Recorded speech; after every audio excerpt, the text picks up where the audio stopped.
Hello, friends. Welcome back to Rose Tarot and Astrology. I am your host, Mel Rose, and this is your two-card reading for Saturday, December 23, 2023.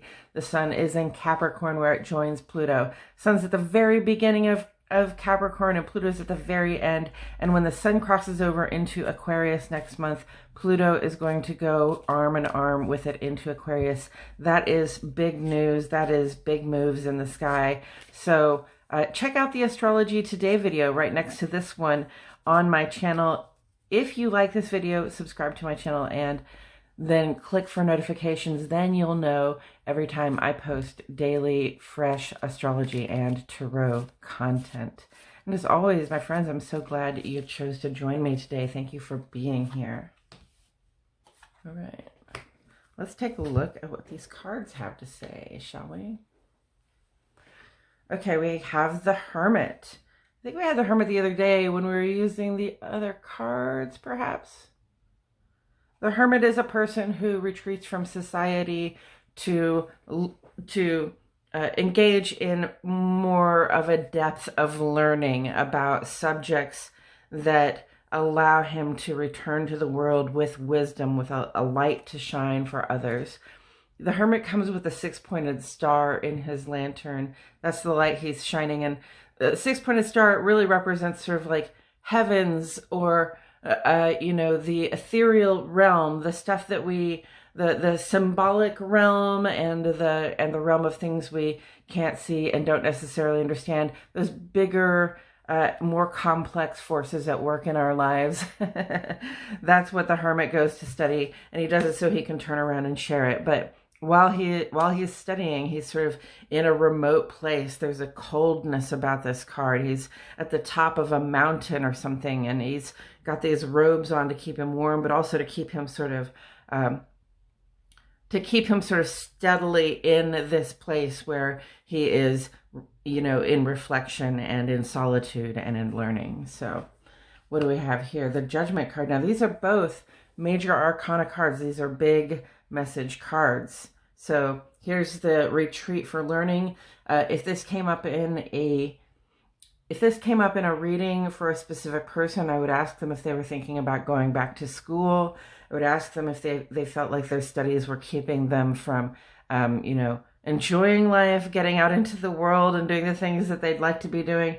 I would ask them if they're feeling somehow detached.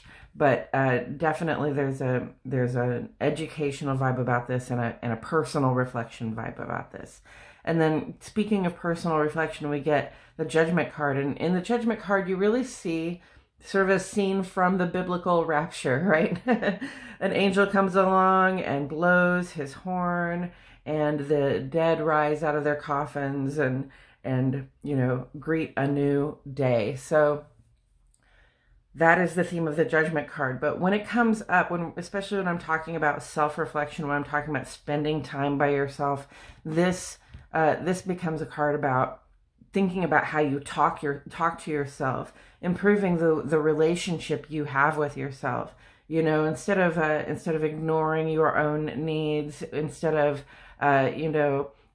sort of squashing your own expression, instead of thinking badly about yourself when you make mistakes, big or small, using language with yourself that is unkind, that kind of stuff is very common. A lot of us do it. Okay, so that's what we want to work on here. That's what we want to recognize. That's what we want to see in ourselves when we're squashing our own expression, when we are not doing what we'd like to do because we're worried about what somebody else is going to think of us, or we're worried about whether we're going to wind up feeling embarrassed about it, or unhappy that we did what we did or said what we said, that kind of thing. So this is your call to stop squashing your self-expression, to stop worrying about what other people are going to think about you, and really give yourself permission to do the things that you'd like to do. Now, this brings me back to the Hermit card because, listen, we live in a very social kind of world, and people will tend to sort of think that we are trying to isolate ourselves, and that trying to isolate yourself is like a bad thing. Like it seems like, you know, you do it because you're depressed, or you do it because, you know, you're angry, that kind of thing. Sometimes we isolate ourselves because we want to do some self-reflection. Sometimes we isolate ourselves because we want to gain wisdom, and we don't just gain wisdom for our own good, because when we gain that wisdom, when we heal our misconceptions, then we are able to help others heal their misconceptions. When we learn new things, then we have new things to share with the world. So, you know, if you're worried about what people think when you want to, you know, sit at home and study astrology on a Friday night. I know this sounds really personal. If you're worried about what people think when you want to sit at home and study astrology on a Friday night, or you know, listen to some weird esoteric book on tape, or, you know, if you're worried about what people think because you're paying attention to tarot, you're paying attention to astrology, and you're paying attention to more esoteric subjects, then, you know, they're going to think what they're going to think. And what I've come to find out is that when I'm open about it, when I'm just really clear that that's something that I'm interested in, the ones that aren't interested will just, you know, not really try to talk to me about it. And the ones that are interested in, then I'm making more connections. Actually, I'm making connections then with people who are on the same, a similar sort of frequency of interest with me. So that's very helpful. That's very helpful. For many, many years, I did not talk very much about astrology or esoteric subjects because I didn't, or even just sort of what you would think of as woo subjects, talking about, you know, spirits or you know, ancestral guidance, that kind of stuff.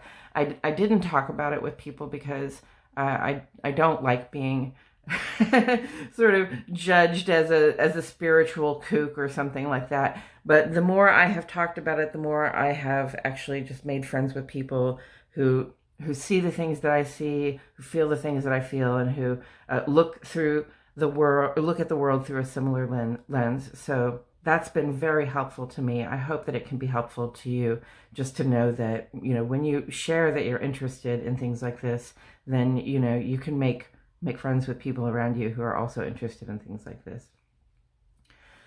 All right, friends, I think that's all I have to say about it today. Thank you so much for joining me. I truly appreciate your presence here, and I will catch you all in the next video.